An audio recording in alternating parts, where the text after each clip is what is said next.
Hello everyone, this is Ankita Awasthi. Welcome to my channel Ankita's visions. तो ये video आप सभी के लिए इतना इम्पॉर्टेंट हो सकता है जितना कि जीने के लिए खाना इम्पॉर्टेंट है।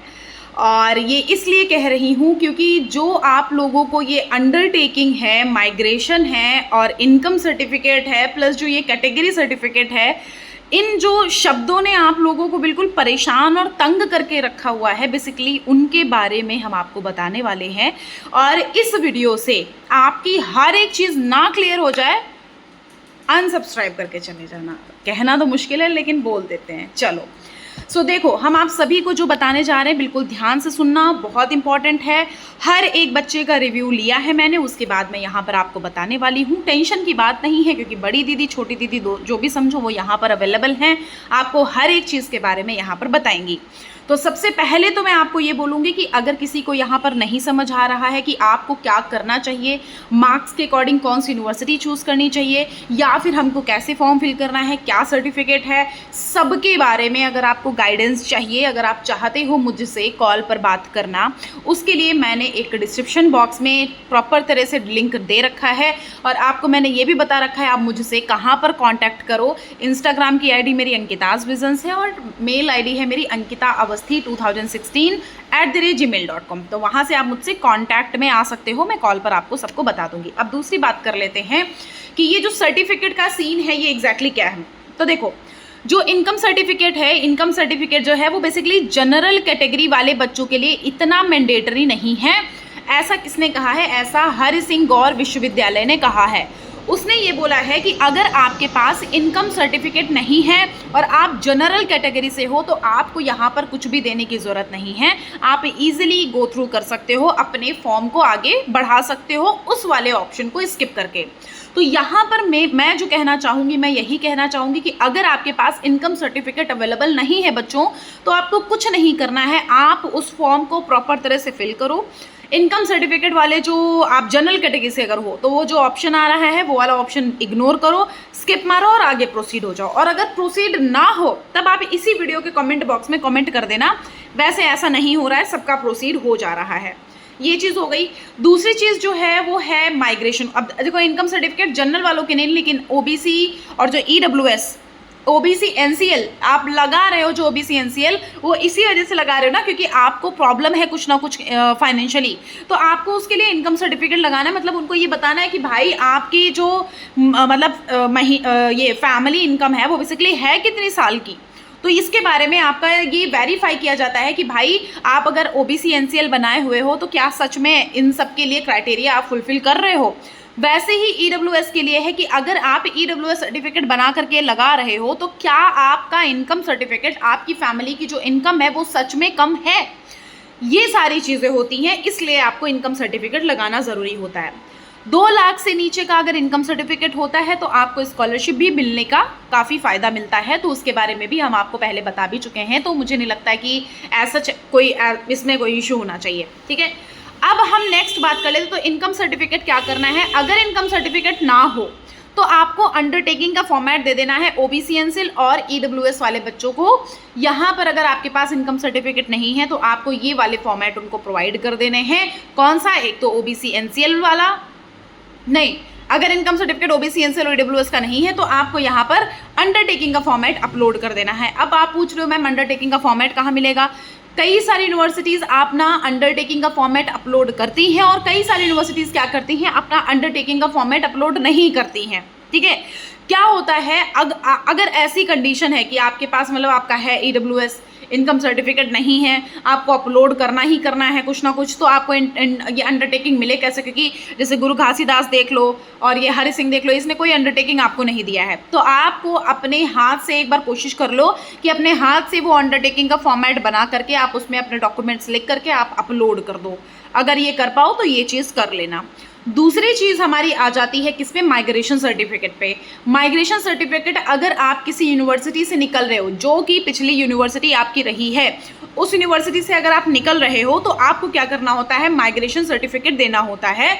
आप उस यूनिवर्सिटी से ही माइग्रेशन सर्टिफिकेट उठाओगे। उसके लिए ज़्यादा टाइम नहीं लगता है, 1-2 दिन मुश्किल से लगता है। अगर आपकी ढंग की यूनिवर्सिटी होगी आराम से आपको माइग्रेशन सर्टिफिकेट प्रोवाइड कर देगी, उसमें कोई दिक्कत नहीं है। अब हम बात कर लेते हैं कि माइग्रेशन सर्टिफिकेट नहीं होगा तो करें क्या। सेम चीज़ है कि अंडरटेकिंग का फॉर्मेट अपलोड कर दो। अंडरटेकिंग का फॉर्मेट में आप कई सारे वहाँ लिख सकते हो। अंडरटेकिंग के फॉर्मेट में क्या होता है कि आपके पास जो जो सर्टिफिकेट अवेलेबल नहीं है वो सारे सर्टिफिकेट अंडरटेकिंग के फॉर्म में लिख सकते हो। जैसे माइग्रेशन नहीं है, इनकम नहीं है और ये कैरेक्टर सर्टिफिकेट नहीं, ये सारा सब कुछ उसमें अपलोड कर सकते हो, लिख सकते हो। अगर आपके पास यहाँ पर जैसे कि अब कई सारे बच्चों का ये कंफ्यूजन हो रहा है कि मैम हमने ग्रेजुएशन पास तो कर लिया है लेकिन वो मार्कशीट मिली है, हमको सर्टिफिकेट नहीं मिला है।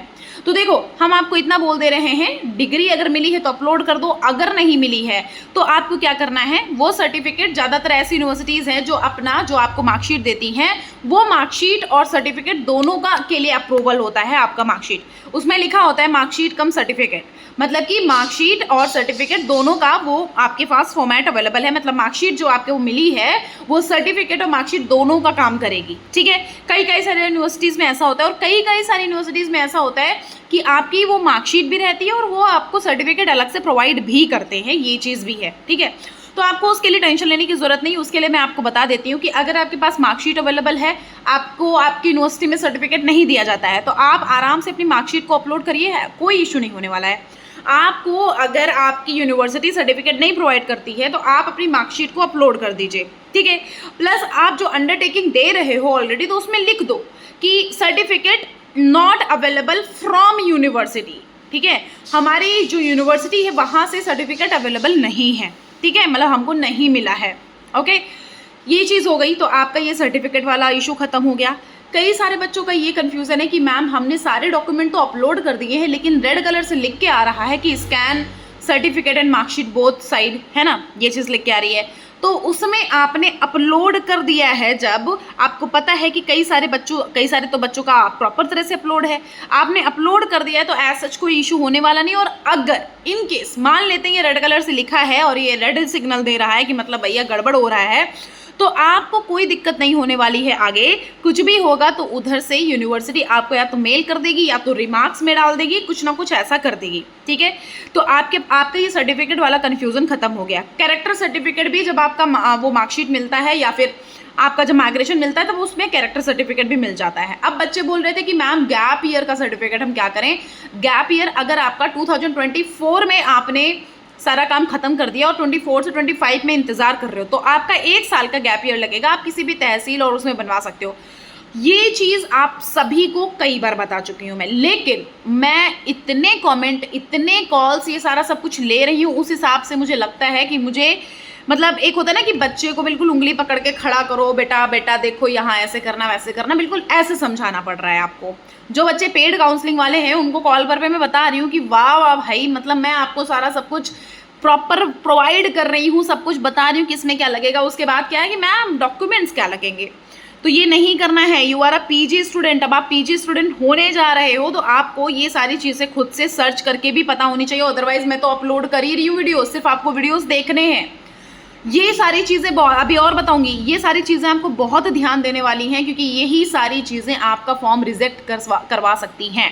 ये चीज़ याद रखना। डरा नहीं रही हूँ मैं, यहाँ पर हेल्प करती हूँ तो मैं डराती नहीं हूँ किसी को, आपको बस इत्तला कर रही हूँ जो भी बोलते हैं, ठीक है। मतलब आपको बस एक बार एडवाइस दे रही हूँ कि भाई यहाँ पर सारी चीज़ें कर लो। अब हम बात कर लेते हैं ओबीसी एनसीएल जो है वो हमारा 1 अप्रैल 2025 के बाद का नहीं है, तब हम क्या करें। तो आपको कुछ नहीं करना है, आपको चुपचाप ओबीसी एनसीएल दूसरा रिन्यूअल करवा लेना है। और अगर रिन्यूअल वाला नहीं है तो आपको पुराना 2024 वाला अपलोड नहीं करना है। कोशिश करो आप जनरल कैटेगरी से जाओ, फिर आपके पास फिर कोई ऑप्शन नहीं है। क्योंकि मैं तो आपको मतलब कब से, जब से एडमिशन ये शुरू नहीं हुए थे उसके कितने टाइम पहले से मैंने डॉक्यूमेंट वीडियो वगैरह अपलोड कर दिए थे कि भैया ऐसा है वैसा है। आप यहाँ चैनल पर दे रहा है तो ये चीज़ है, ठीक है, मैं समझ रही हूँ, लेकिन उसके बाद से भी मैंने कई सारे वीडियोज़ अपलोड किए हैं। तो अगर आपको ऐसा ये इशू हो रहा है कि ओबीसी एनसीएल का जो हमने इशू डेट है वो हमारा बहुत पुराना है, 1 अप्रैल 2025 के बाद का नहीं है, तो आप जनरल कैटेगरी वहाँ पर अपलोड करो। कोशिश करो कि जो वहाँ पर आप जो सोच रहे हो ना कि आपका पुराना वाला अपलोड हो जाएगा, नहीं, मतलब गड़बड़ मत करना। मेरे हिसाबों से ये है कि आपको गड़बड़ नहीं करना चाहिए, ठीक है, आपको जनरल कैटेगरी डाल देना चाहिए। ये चीज़ हो गई। फिर हम बात कर लेते हैं ईडब्ल्यूएस की। देखो ईडब्ल्यूएस जो है आप कोशिश करो 1 अप्रैल, हाँ ईडब्ल्यूएस और ओबीसी एनसीएल दोनों का है 1 अप्रैल 2025 के बाद का होना चाहिए।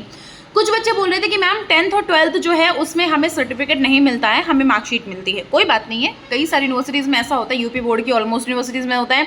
फिर भी कुछ कुछ बिहार की भी ऐसी यूनिवर्सिटीज़ हैं जिनके पास नहीं, सर्टिफिकेट नहीं देते, सिर्फ मार्कशीट देते हैं। आप अपनी मार्कशीट अपलोड करिए, कोई इशू नहीं है। आपको मिला ही अगर मार्कशीट है तो आप मार्कशीट ही अपलोड कर सकते हैं, एज सच कोई इशू नहीं होने वाला है। अब मेन मुद्दा है प्रोग्राम सिलेक्शन। बहुत सारे बच्चों के जो इश्यूज आ रहे हैं वो आ रहे हैं मैम प्रोग्राम सेलेक्ट नहीं हो रहा है। ठीक है, प्रोग्राम सिलेक्शन में बेसिकली क्या प्रॉब्लम आ रही है कि जब बच्चे उसमें सेलेक्ट करने के लिए जा रहे हैं तो नीचे कोई ऑप्शन ही नहीं आ रहा है, सिर्फ सेलेक्ट नीचे भी लिखा हुआ है। आपको इसके लिए मैं आपको बोली थी पहले भी कि मैं थोड़ा सा इसके लिए टाइम लूँगी, कॉल करके मुझे बात करनी पड़ेगी, सारा सब कुछ करूँगी। बहुत सारे लोग चीज़ें फिल कर रहे हैं। सबसे पहले तो आप उस यूनिवर्सिटी का प्रॉपर तरह से प्रोस्पेक्टस चेक कर लेना कि वो जो आप प्रोग्राम चूज़ कर रहे हो वो क्या यहाँ पर अवेलेबल है या नहीं अवेलेबल है, पहले ये चेक कर लेना, उसके बाद आप यहाँ पर सारा प्रोसीजर करना। दूसरी बात, अगर आपका तब भी प्रोग्राम सिलेक्शन नहीं हो रहा है, थोड़ा टाइम दो। बहुत एक बच्चा था जिसने बोला था कि मैं 25 मई से चेक कर रहा हूँ, अभी तक नहीं हुआ है। आपको कोशिश करो, अगर आपसे नहीं हो रहा तो कैफ़े वाले के पास जाओ, वहाँ से नहीं हो रहा है उसके बाद आपको कैसे कांटेक्ट करना है मैं बता देती हूँ। आपको कुछ नहीं करना है, आपको जिस भी यूनिवर्सिटी का फॉर्मेट नहीं अपलोड हो रहा है, जिस भी यूनिवर्सिटी का प्रोग्राम नहीं सिलेक्ट हो रहा है, आपको वो यूनिवर्सिटी पर जाना है, वो यूनिवर्सिटी उसमें सर्च करना है। बेसिकली आपको क्या गूगल पे सर्च करना है, यूनिवर्सिटी और जो आपका डिपार्टमेंट या जो भी है वो डिपार्टमेंट, फैकल्टी में कॉन्टैक्ट नंबर लिख के आ जाएगा। उसमें से कोई भी कॉन्टैक्ट नंबर आपको जो भी ठीक लगता है, एडमिशन वाला या फिर आपके प्रोग्राम वाला या फिर आपके डिपार्टमेंट के कोई लोग का, तो आप वहाँ पर कॉल करके डायरेक्टली पूछो कि भाई ऐसी सी प्रॉब्लम हो रही है, हमारा तो भैया ज़िंदगी मौत का सवाल हो गया भैया कि हम यहाँ पर तो सारा सब कुछ हो ही नहीं रहा है। तब वहाँ से खुद से चीज़ें आ जाएंगी और ये हुआ भी है, कई सारे बच्चों ने ये चीज़ की भी है और उनको फ़ायदा भी मिला है। तो आप, क्योंकि पंजाब में भी कई सारे बच्चों के साथ ऐसा हो रहा था, तो आप लोग यहाँ पर जिस भी, जैसे दिल्ली यूनिवर्सिटी है और BHU है, इन सब में कहीं ना कहीं सभी को प्रॉब्लम हो रही है। तो आप सभी से मैं बोलूँगी कि इन सब से रिगार्डिंग आप डायरेक्टली कॉल करके बात कर लो, अदरवाइज़ आप कुछ टाइम बाद उस वेबसाइट पर जाओ, ज़्यादा बेटर है। ठीक है, ऐसा हो गया, रिफ्रेश कर करके बार बार दूसरे, अगर एक डिवाइस से नहीं हो रहा दूसरे डिवाइस से ट्राई करो। ये हो गया। अब मुझे लगता है कि ये सारी चीज़ें हो गई हैं सारी क्लियर। अब हम जो वीडियो बनाएंगे, नेक्स्ट वीडियो वो दिल्ली यूनिवर्सिटी पर रहेगा, क्योंकि दिल्ली यूनिवर्सिटी के जूलॉजी, बॉटनी, इन सब के रिगार्डिंग जो कॉलेज प्रेफरेंस की लिस्ट है उन सब से बहुत इशू हो रहा है, बहुत सारे बच्चों को काफ़ी प्रॉब्लम हो रही है। तो उसके लिए मैं आपको नेक्स्ट वीडियो बनाऊंगी।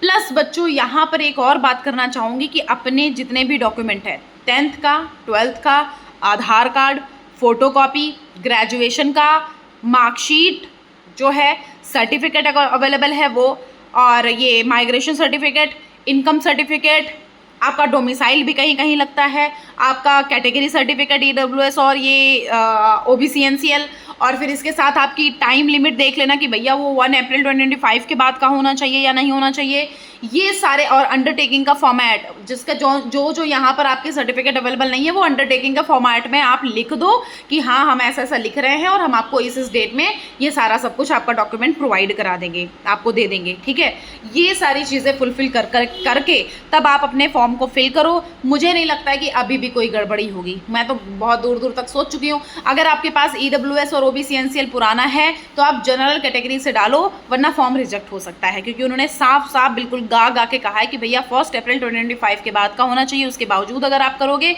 तो आपका फॉर्म रिजेक्ट होने के लिए कोई नहीं रोक सकता।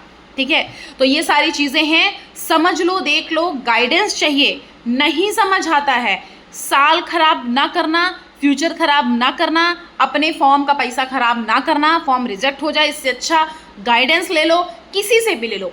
यहाँ पर मैं आपको मुझसे ही नहीं कह रही हूँ कि आप डायरेक्टली मुझसे कॉल पर बात करो, जिससे भी आपको कंफर्टेबल फील हो रहा है उससे कॉल पर बात करो। डायरेक्टली जो भी चीज़ें आपको सही लग रही हैं वो आप चीज़ें बोलो, पूछो, हर एक चीज़ मैं आपको बताऊंगी। ठीक है, तो आप डायरेक्टली कॉल पर बात करने के लिए मुझसे इंस्टाग्राम पर मैसेज करिए, अंकिताज विजन्स के नाम से वहाँ ID है मेरी। और अगर आपको वहाँ पर इंस्टाग्राम नहीं मिल रहा है या फिर आपके पास इंस्टाग्राम नहीं है तो आप मुझे मेल कर सकते हो, और मेल ID है मेरी ankitaawasthi2016@gmail.com। ये हमारी मेल आईडी है। तो मुझे लगता है कि ये पूरा का पूरा मैंने आपको सब कुछ बता दिया है। अभी इनकेस कोई प्रॉब्लम, कोई इशू होता है, कमेंट बॉक्स में भर भर के कमेंट कर दो, सबका रिप्लाई करने की कोशिश बहुत करती हूँ। आपको पर्सनल गाइडेंस के लिए मैंने बता दिया, इंस्टाग्राम पर मैसेज भी कर लो या मेल पर मैसेज कर लो, अदरवाइज आप टेलीग्राम ग्रुप से ऐड हो जाओ, क्योंकि टेलीग्राम ग्रुप पर सारा वो ग्रुप है, उसमें सारे बच्चे डिस्कस करते हैं और डिस्कस करके एक दूसरे की हेल्प भी करते हैं। ऐसा नहीं है कि मतलब सिर्फ एक का करके सारा खत्म करते हैं ना, बहुत सारे बच्चे एक दूसरे की हेल्प करते हैं, सारी चीज़ें प्रोसीड होती हैं।